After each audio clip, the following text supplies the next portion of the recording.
All right, so today we're going to look at Boxplots. So Boxplots is another way to display our univariate data. So we will get a list of data, and a boxplot is when we have numerical data. Okay, so we will have a number line, and then we have, as you can see over here in our picture, we've got a box plot. So we use our calculators to get the image up, and then you'll have to copy exactly what your calculator has there. So we're going to learn how to do them on our calculator in a minute. But just to go over, so when we do draw them up, so our calculator will have a ruled number line underneath, and then we'll have what we have is a box plot. So I'm just drawing one up here.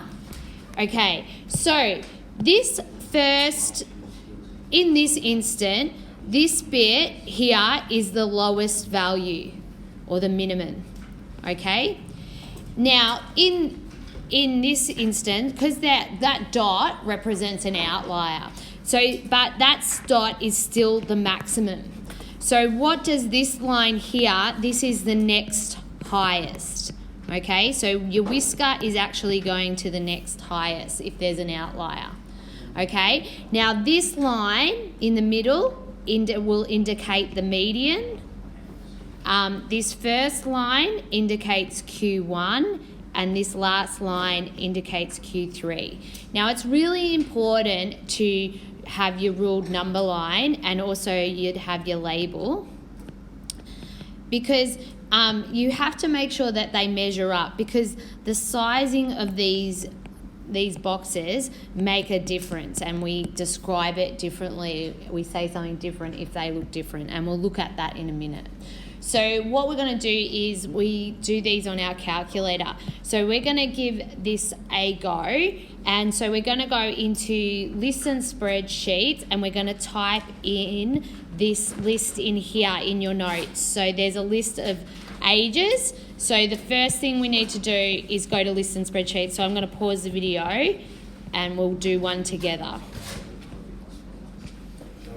All right, so we've looked at how we do the box plots on a calculator, and we've noticed now that you can get, when you get the outliers, they're represented by a dot.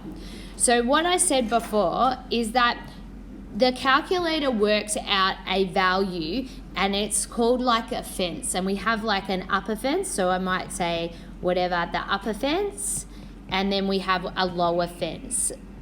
And so anything above or below that, above the upper fence becomes an outlier, and anything below the lower fence. So how do you know what that value is? You have to calculate it. So here is, like, say, the upper fence value here. So I'm going to make up some values. I'm going to say that the median's 24, and I'm going to say that's 28, okay? So that's Q1, median, and Q3. I'm just making these up, right? So if I want to determine the upper fence for this example, so the upper fence is equal to Q3 plus 1.5 times the IQR. Okay, so if I put the values of this example in, Q3 is 28 plus 1.5, and what's the IQR again? How do you find the IQR? It is Q3 minus Q1, yeah? So Q3 is 28 in this example minus Q1. Okay, so you can type that in your calculator and get a value. So I get that to be 38.5. So what I'm saying is that anything above the upper fence is anything above 38.5. So any number above that is an outlier. So you might want to write that. Any number above 38.5 is an outlier. So sometimes you see it written like this. So I would write, therefore, see how we'll call this one, say the outlier was 56. We say 56 is larger than 38.5 and is an outlier. Okay? Now, sometimes you have to, we just proved the upper fence. Sometimes they might ask you to prove the lower fence and show that why there isn't any outliers. So let's go do the lower fence. Now the lower fence is the formula is Q1. It's the same, but it's minus 1.5 times the IQR. So in this example, it'd be 21 minus 1.5 times 28 minus 21. So if we do that on our calculator, we get, what do we get?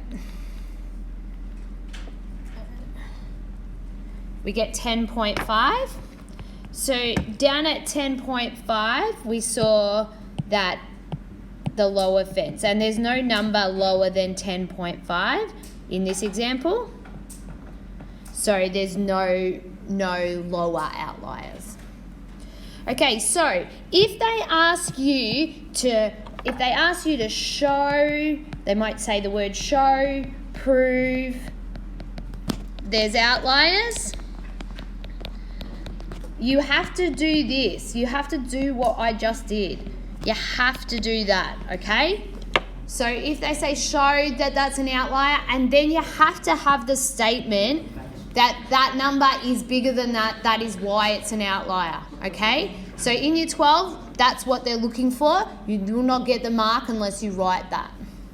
So we're going to do this one together on our calculator. So we have to first construct a box plot. So we need to put this list into lists and spreadsheets. So let's go do that.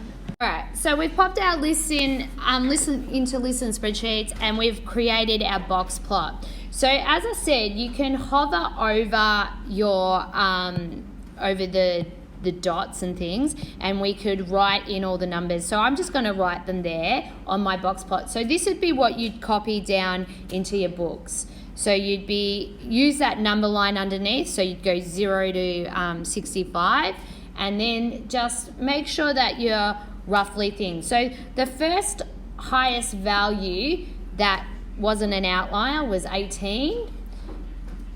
And I'm just popping in, the median was already there, and this one was 5, and the lowest value was, Q1 was 6, and the lowest value was 5. All right, so we've calculated, this would be what you draw, you copy into your notes for A. Then it says, use the box plot to identify any possible outliers and write down their value. So you can see that there are outliers. So the outliers are at, you just write 29, 39, and 60. Now, if I wanted you to say prove this, we would have to use the upper fence. So we'd go upper fence, and we'd say is Q3 plus 1.5 times IQR. So then we'll write that, let's work out what it is. So it would be 11 plus 1.5 of 11 minus 6. So what's that? 11 minus 6 is 5. Well, let's work. So therefore, anything above, so you could say therefore 29, 39, and 60 are bigger than 18.5 and are outliers. Okay?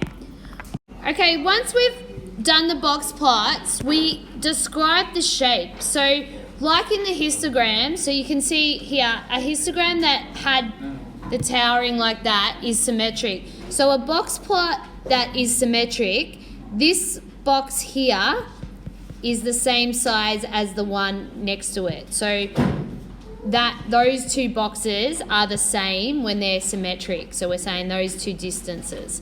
Okay, if you have positive skew, so remember in a histogram we have all the data at the start, what we'll see is the box at the start is smaller and then you have the big tail box like that, okay? If you have negative skewed, you have a big tail box at the start and a small one at the end. And then we saw if we had a box plot, this one would probably be nearly symmetric, and then it'd have an outlier.